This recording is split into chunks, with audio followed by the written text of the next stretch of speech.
So with a bunch of superhero TV shows getting really popular nowadays, I thought I would review 3 of them in one video. No, I haven't watched all of Supergirl, Legends of Tomorrow, Arrow, or Gotham. I'll get to them sometime in the future. But I have seen all of The Flash, Agent Carter, and Agents of S.H.I.E.L.D. So let's talk about them. Warning, spoilers ahead. However, I've put the show's times in the description below, so if you aren't caught up on one of them, you can just skip around as you please. Okay, let's get into this, starting off with The Flash Season 2. So just to recap real quick, The Flash Season 1 was actually pretty awesome in my opinion. It was fun, it was cheesy in a good way, and it actually had some emotional moments towards the end. And so how did Season 2 stack up to that? Pretty well actually. When this season first started, I wasn't really a huge fan. One, because Season 1 ended with this awesome cliffhanger, with The Flash going into that giant vortex thing, and then this season starts and ends it in what I thought was kind of an anticlimactic way. And then in the first few episodes, I thought this was going to be a total rehash of Season 1. Instead of Reverse Flash, we've got Zoom, and now there's a new way for random villains to come through every episode. But the show pleasantly surprised me, and had a few interesting turns along the way, especially towards the end. And I ended up actually really liking Zoom/Jay Garrick as the villain. Or I guess the Earth 3 version of Barry's Earth 1 dad is Jay Garrick, and Zoom is really Hunter Zolomon. It gets confusing at some points. The action here is also still pretty cool, and the special effects aren't amazing, but for a TV show, they're pretty great. The cast is still good, Grant Gustin is great as the Flash, and the entire supporting cast is fun to watch, and they all seem like they're having fun making this. And it was also great to see Tom Cavanagh as Harrison Wells again, who in my opinion still gives the best performance on the show. Jesse!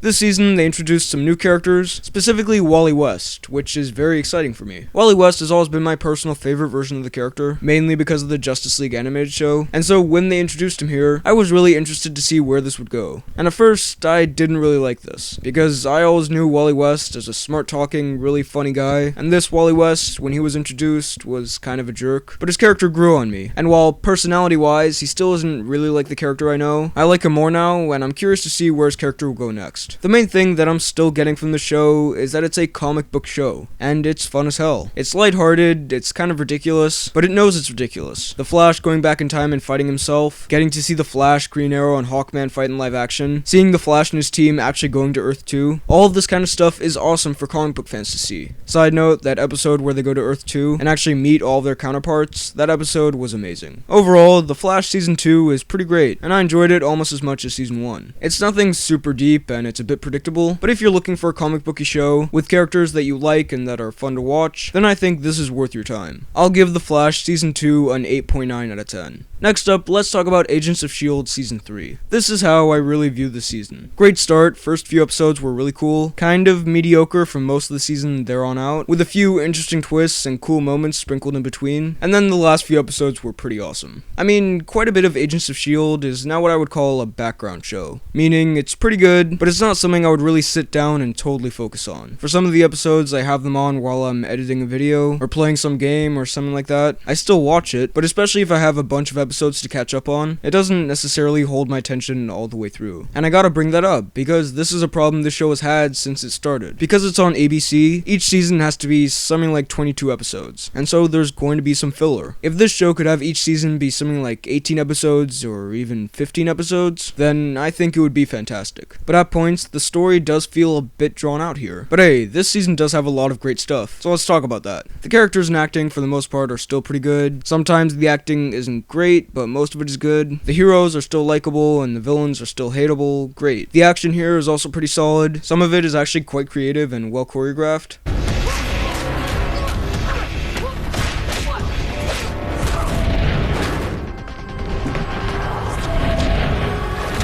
And a lot of the special effects are pretty great. This season focused mainly on the whole Inhuman thing, which I guess they can do now since the movie's off the slate, and some of that is quite interesting. What I thought was really cool was the whole thing with Ward. Me personally, I like all of this Hydra stuff more than the Inhuman thing, and I thought Grant Ward was great as a villain, just a lot of fun to watch, and he still is here until he turns into this. I mean, I guess he doesn't technically turn into it, but it takes over his body, whatever. Yes, this. I'm not really sure whether or not I like all of this, but I do have to commend the show for doing something very new and very different. So Hydra is actually based on this weird Inhuman tentacle monster called Hive. A long time ago, the Kree came to Earth and made Inhumans. They turned one of them into Hive. Then it went off to another world, inhabiting people who came there, and then it possessed Grant Ward's dead body. right? I don't know, it was a cool way to cross over the Inhumans and the Hydra storylines, and it also completely changes what Hydra is. I mean, I thought they were just insane Nazis, but no, I guess it all stems from a weird Inhuman monster. Quick note, when the Kree actually come to Earth to fight Hive, wouldn't the Avengers, or at least one Avenger, be on top of that? They're seemingly hostile aliens coming to our planet. Isn't that really what the Avengers are supposed to look out for? What if next time aliens roll up to the club, and they will, they couldn't get past the bouncer?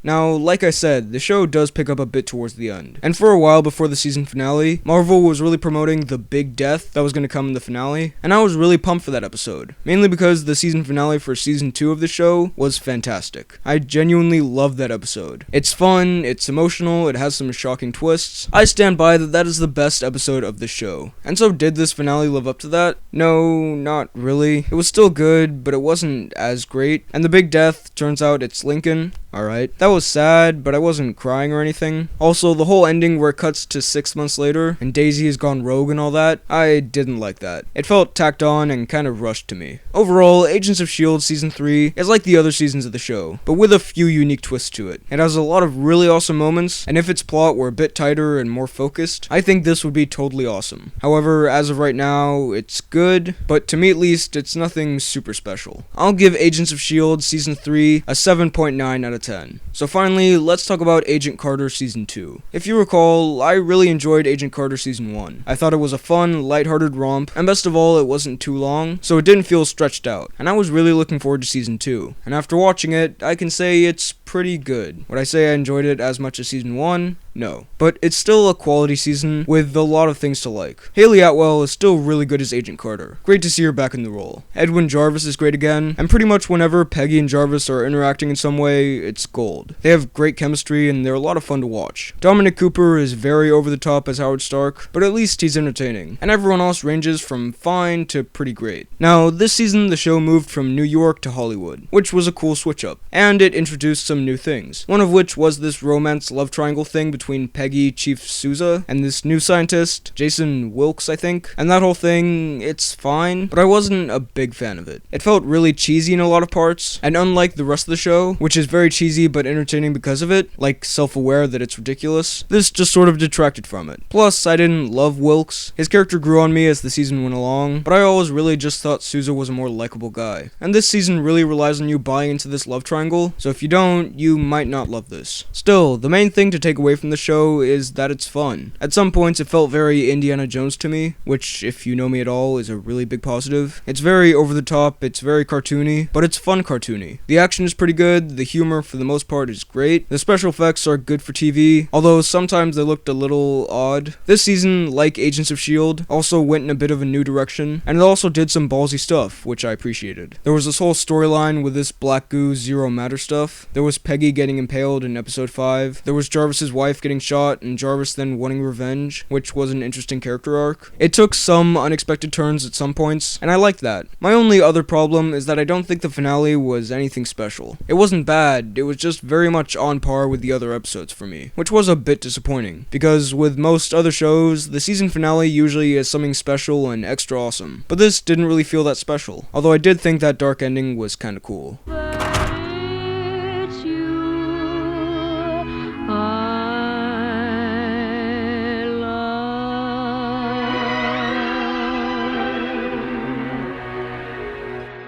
Not really a big complaint, I was just hoping the season would go out with a little bit more of a bang. On the whole, to me at least, this was less entertaining than season 1, but it was still pretty fun and fresh. And again, having it contained to only 10 episodes doesn't let the show have that much filler. Not everything works this season, but quite a bit does. And I'll give Agent Carter Season 2 an 8.5 out of 10. Also, I just want to say, it's a really big shame this show got cancelled. I was really looking forward to Season 3. So those were my thoughts on the latest seasons of The Flash, Agent Carter, and Agents of S.H.I.E.L.D. What did you think of them? Let me know all of your thoughts down below in the comment section. While you're at it, be sure to like this video, check out my Instagram at BHL_Hudson, and subscribe for more videos like the one you just watched. Thanks for watching, and I'll see you next time.